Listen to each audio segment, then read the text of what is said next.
Amis du 9e art, bonsoir! C'est la rentrée, alors pour les étudiants ce n'est pas forcément une bonne nouvelle, mais pour les fans de BD que nous sommes, c'est également la rentrée littéraire, synonyme de nombreuses sorties. Et ça c'est beau! Dans la dernière vidéo, l'Espagne était à l'honneur avec la série Gadiro, ambassadeur de l'Atlantide, dont la campagne de financement vient de se terminer avec succès. On reste sur le pourtour méditerranéen avec un trio d'auteurs italiens qui nous ont concocté une nouvelle série prévue en 3 tomes. Avec cette série, nous continuons à élargir notre offre afin de toucher peut-être un nouveau public. Un style graphique plus moderne, plus jeune, et un univers où la fantasy que nous aimons tant se mélange à des thématiques originales telles que la mode et les réseaux sociaux. Amateurs de la sape et des voyages interdimensionnels, sortez votre plus beau cardigan. Aujourd'hui, on va parler de Michel, le rugissement du néant.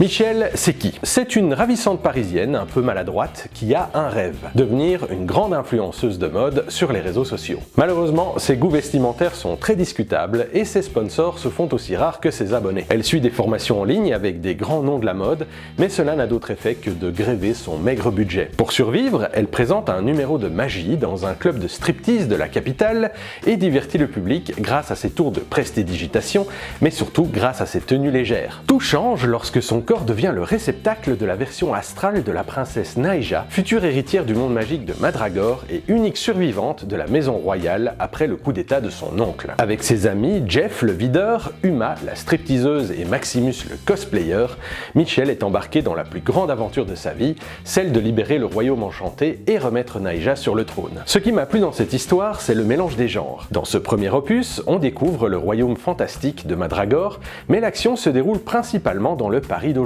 Le scénariste Marco Sonseri, que vous connaissez peut-être pour sa série Atlantide chez Clair de Lune, mélange habilement la fantasy et des thématiques très contemporaines que sont les influenceurs sur les réseaux et l'importance qu'ont pris les smartphones dans notre vie. Le style graphique de Marco Stefani et les couleurs d'Hilaria Fella collent parfaitement à ce mélange de genres, avec un dessin très moderne, proche des séries jeunes adultes, et des couleurs vives mais qui restent très agréables à regarder. Merci d'avance à ceux qui soutiendront la campagne de financement sur Ulule et qui offriront ainsi à Marco Stefani l'opportunité d'être publié pour la première fois sur le marché francophone. Quant à moi, je vous dis à bientôt pour la présentation de notre prochain titre, et d'ici là, je vous souhaite une bonne lecture. Ciao!